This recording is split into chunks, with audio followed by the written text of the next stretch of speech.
Welcome to the Augusta Golf Show podcast. Now, here's John Patrick. Mark Rolfing covers the game for Golf Channel and NBC. Mark was here in Augusta last week for the Masters. He is now back home in his beloved Hawaii working the Lotte Championship. Pleasure to welcome Mark Rolfing back to the Augusta Golf Show. How are you, Mark? I am great, John Patrick, and just another fabulous week for me in Augusta. It's the Masters never fails to deliver. It's my favorite week of the year, and always tough to leave. Even though I'm going back to the islands, I miss Augusta already. You know, it's not the first time I've heard you say that. You say that almost all the time when we get together. What is it? What is it about the tournament or the course? I mean, a lot of people love it. What is it that makes you love it? You know, I've thought about that a lot. First of all, as far as I'm concerned, it's the greatest golf tournament in the world. You know, for a number of different reasons. I think the most amazing thing to me about the Masters and about Augusta National is how it has grown over the years that I've been going, and, you know, just exploded in terms of its reach and all the things that they do at the club. But it has never changed its personality. It has never wavered from its core being. Even though the revenues that are generated now around that tournament are just phenomenal, they're massive, but they remain true to who they are and what that tournament is. And I just love that. That is very hard to do in today's world of business, as you probably well know, John Patrick. But I just love the fact that the Masters stays true to its personality. You know, Mark, it's funny that you say that, because I talked to Billy Payne about this, and he kind of brushed me off a little bit. I've felt that they've created it in such a way that if you're a guest before the golf tournament, you drive down Magnolia Lane, you park in that small little parking lot right behind the old range. You hit your balls on the old range. You go in, you have lunch, you come out, you play the golf course, you come back in. You know, you might have something to drink. You drive down Magnolia Lane and make the most sorry right-hand turn in golf. And yet you never see anything that has anything to do with the golf tournament. Everything that has stuff to do with the golf tournament is on the other side of the hedges. The merchandise shop, the vestibule, the media center. You know, they've kept it to where the guest experience doesn't really collide with the tournament experience. No, I like that a lot, and it's amazing to me. Now, you have to have a fairly healthy budget to be able to do that, but having said that, that's not easy, and yes, they have been able to maintain that, and it's just remarkable to me. What was the biggest surprise for you to come out of the tournament? Phil Mickelson. I mean, nothing even close for me. I did not see that one coming. I think it says a lot about Augusta National and the spirit of the club and the tournament, that guy, having performed the way that he has the last 2 years and having gone through everything that he's gone through, that he could actually come out and shoot the kind of score that he shot on Sunday. I will never, ever know why that happened or actually how that happened. He hit some great shots. He made a lot of putts, but where did that come from? I was totally shocked. Don't you feel? I mean, he's kind of spoke openly, especially after 3 victories, about his love for the place, how he gets fired up to play there. And do you give any credence to the fact that, you know, you may just hit the golf ball better if you're fired up to be at a place? I suppose. I guess that's probably what happened there. But again, I mean, his record on the tour that he's playing now, the LIV Tour, has been so bad. Hasn't really done anything at all on that tour. And I know that's a completely different environment that he's playing in there. But still, I mean, if you take a look at Augusta National, the shots that he's being required to hit are not getting any easier any year. They're getting harder as far as I'm concerned. And for him to go out and perform like that is just remarkable. We're talking with Mark Rolfing here on the Augusta Golf Show. fair to say, maybe an understatement, that Jon Rahm has a game built for major championships? He's got a game built for any kind of championships, any kind of course, any kind of conditions. If you look at it, there is absolutely no weakness in his game. I can say his driving is the best part of his game. His iron game is the best part of his game. He's a tremendous chipper and pitcher around the greens. If there's any kind of a weakness, and maybe with his putting, he's the best left to right putter right now that I've seen on the PGA Tour, period. He makes everything left to right. I don't know why he can't translate that into right to left putts. He misses way more right to left ones, and we saw that actually on Saturday with John. Missed a number of fairly makeable right to left putts, but other than being a little bit streaky with the putter, he is the whole package. And I really believe that when he is at his best right now, he's the best in the world, and he's got that ranking back.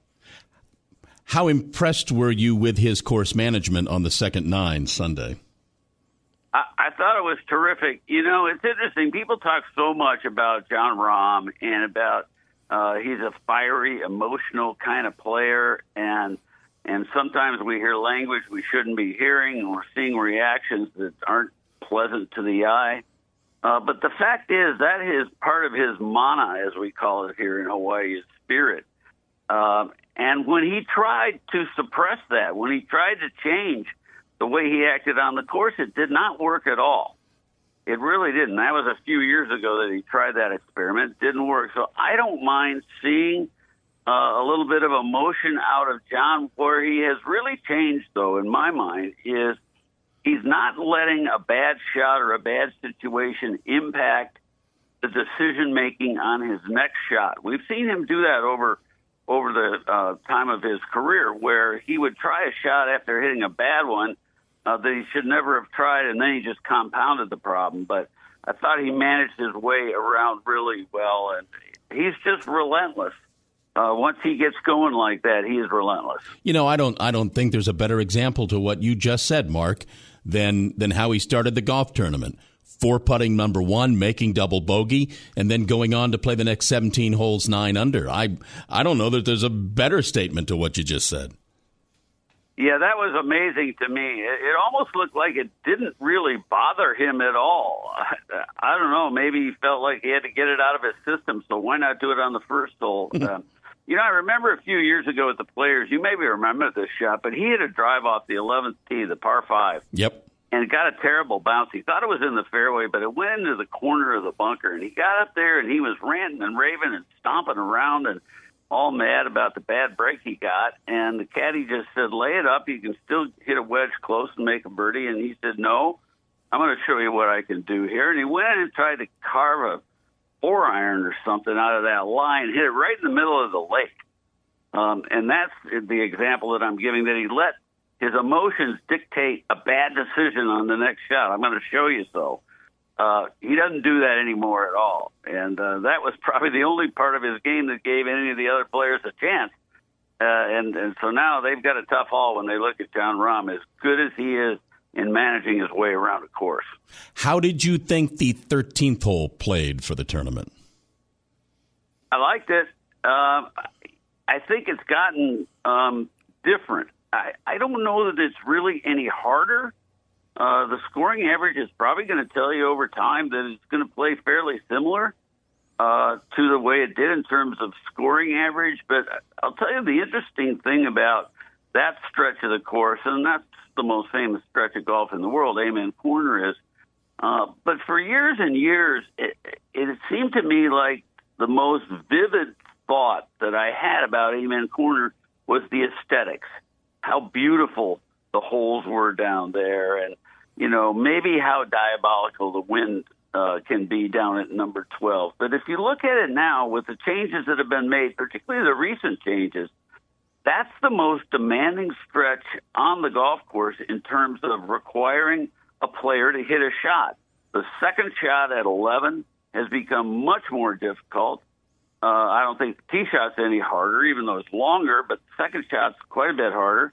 The tee shot at 12 has always been one of the most demanding shots in the world, and now the second shot at 13 has become a very demanding shot. So not only is Amen Corner aesthetically extremely pleasing, it's now demanding in terms of the shots it requires. Mark, do you think Rory ever wins here? I don't know. Tiger said in his press conference in the press building there that it was inevitable. He said Rory's going to win one. It's just inevitable. It's just a matter of time. I'm not sure that's the case. I'm really not. First of all, I think trying to complete the career Grand Slam at Augusta is way harder than any other course. It's not at all like what Jordan Spieth is facing. And the main reason is, I believe, is that we go to Augusta National every year. That's the only one of the majors that you do.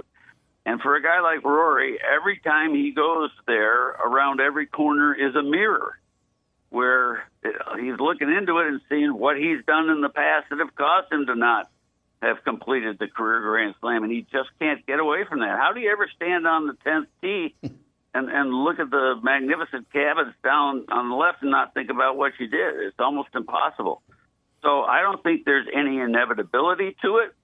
I also believe, John Patrick, that winning these majors is going to just get harder and harder because there are more players now that can win than we've seen in a long time. And everybody's talking about how the top players, have sort of separated themselves. The Rahm, McIlroy, Scheffler group, the big three of this era.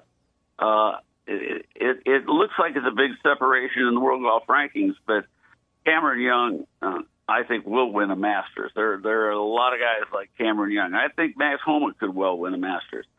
So it's just going to get harder and harder, and I don't think it's certain at all that Rory will do it. How impressed were you, Mark, with Sam Bennett's performance?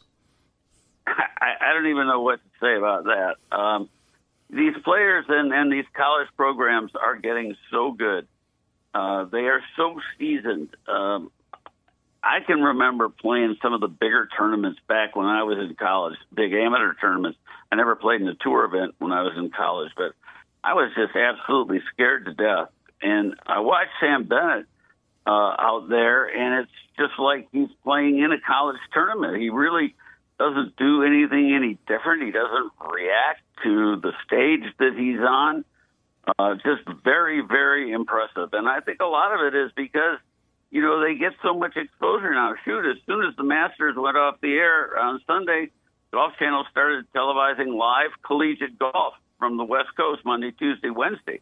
So they're getting a dose now of what the big stages are like, and they're way more ready to come out in the big tournaments and play better than they were even 5 years ago, I would say. Well, to your point, Mark, these college kids have just about every advantage that the pros do, whether it's TrackMan, whether it's coaching, whether it's nutrition, whether it's physio or massages or whatever it might be. I mean, the only thing they lack is the experience of playing in a pro event. That's really the only thing they lack. And this speed training that they're doing now, John Patrick, is just amazing. People think that the fitness trailers and all that kind of stuff for the top players is like they go in there and lift barbells and do all sorts of fitness training like that. Really, they don't anymore. And especially at the younger levels, at the college levels, and now even at the junior golf levels, they're teaching this speed training. And that's why these guys are hitting the ball so far and have the kind of mentality of playing aggressive golf that they do. They've watched it on TV and they know what they have to do to get better, and they're all doing it. I hadn't thought about asking you this question, but what you just said reminds me of this. What's your take on rolling back the golf ball? I don't think either side of that discussion is wrong at this point. I see a lot of benefits. I want to hear more about it, but I will say this. I still am not sure what the problem is. Until somebody can really show me and have me understand and dissect where we have a huge problem with all this, I'm not sure that it's something that ought to be that far up our list. It's not nearly as important in my mind as slow play is right now. Why don't we figure out how to take care of that as opposed to rolling back the ball. I haven't had an amateur player in 10 years say to me, well, hey, Mark, I'm quitting the game. Just wanted you to know I'm quitting because I'm hitting the ball too far and I'm not having any fun anymore. That's not the case. I'm not a bifurcation guy. I think if the ball is going to be rolled back, it should be rolled back. It's way too complicated.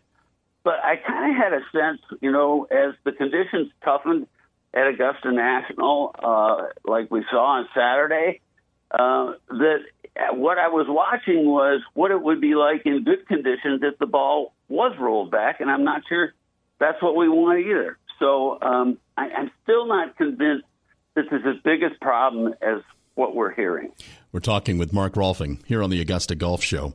You mentioned slow play. Can you see a day when somehow that problem is addressed? I can see a shot clock coming, to be honest with you. I was at opening day in Chicago at Wrigley the week before the Masters, and got my first dose of a pitch clock. Marcus Stroman was pitching for the Cubs, and I've been a Cubs fan my whole life. And I started out being really nervous. It was going so fast that I thought, wow, this is weird. Something is going to implode here, either with the pitcher or the umpire or whatever. But within 20 minutes into that game, now they'd been doing it in spring training, so that players were used to it. The fans weren't. That was the first game I had seen with the pitch clock. But by the end of the game, which, by the way, took, I think, 2 hours and 13 minutes or something, by the end of the game, it just felt natural to me. And everybody got in a cadence. And frankly, the pitchers pitched better, I thought. I don't know what the cause and effect of that was, but I could see, a pitch count in golf. People will say, well, we have it now. You only get 40 seconds, to hit a shot, theoretically, if you're the first player in that group. The problem is that is not kind of dealt with until a group gets theoretically what they call out of position. So really there is no such thing as a shot clock in golf, but I could maybe see that coming. It's funny you mentioned the baseball comparison. I mean, when you and I are about the same age, growing up, that's how quickly baseball games went by. I mean, Bob Gibson, Don Drysdale, those guys played fast. Yeah, they did. And Bob Gibson, didn't he win both ends of a doubleheader one day? I think they might have beat the Cubs, actually. The games were 2-1 and 1-0. And, analytics in my mind has kind of changed baseball, not for the better. I mean, analytics will show you if a batter goes to the plate 5 times and he hits 1 home run and strikes out 4 times, that's better than hitting 4 singles. That's not the way I grew up watching baseball or even playing baseball. It's a different kind of game now. So maybe it'll start edging its way back more towards the traditional game that I know. Do you, when you're here, do you venture into the merchandise shop? Do you get any merchandise? Of course I do. Are you kidding me? What'd you get? I get mostly hats, although I'm a big T-shirt guy. Mm-hmm. And I will tell you, I put on my Masters tee shot on Tuesday morning when I walked around Waikiki before I went out to the golf course, which is about 15 miles away here on Oahu. And more people stopped me on the street with my Masters shirt and said, you weren't at the Masters, were you? Or if somebody didn't know me. And there's nothing like having a Masters T-shirt. So I've got 6 of them this year. Oh, good for you. Good for you. Thank you for providing to our tax base, by the way. Oh, you're welcome. You mentioned Waikiki. You mentioned Hawaii. You live in Hawaii. What's the biggest challenge for you living there? Kind of staying in touch the way I always have. My career was sort of built on having personal relationships with the players and just being around a lot. Now, maybe my career was going to have gone the way it has anyway, which is toward the end here, I'm in the studio a whole lot more up in Connecticut than I am with live golf. But I kind of miss being around the players and really knowing what's going on. And especially if I go to the Masters, let's say, where it's very hard to get access to players, typically I would have maybe 2 weeks before that, when they were at the match play in Austin, I would have talked to every single guy I could. But the difference now is that I'm in Connecticut in the studio, not out there. So I'm kind of like Brandel in that you don't really have access to the players. So you're doing a lot of speculating or trying to figure out information through different sources. So being out here, I'm a little isolated like that. Now, having said that, the best players in the world come every year in January, and I bank a lot of stuff then. But regardless, I would never leave here. I've become too much of a waterman. He is Mark Rolfing. He's living the dream. Covers the game for Golf Channel and NBC. It was great to see you last week, Mark. I always appreciate that. Thank you for doing this, and we will talk again. Yeah, take care and keep up the good work.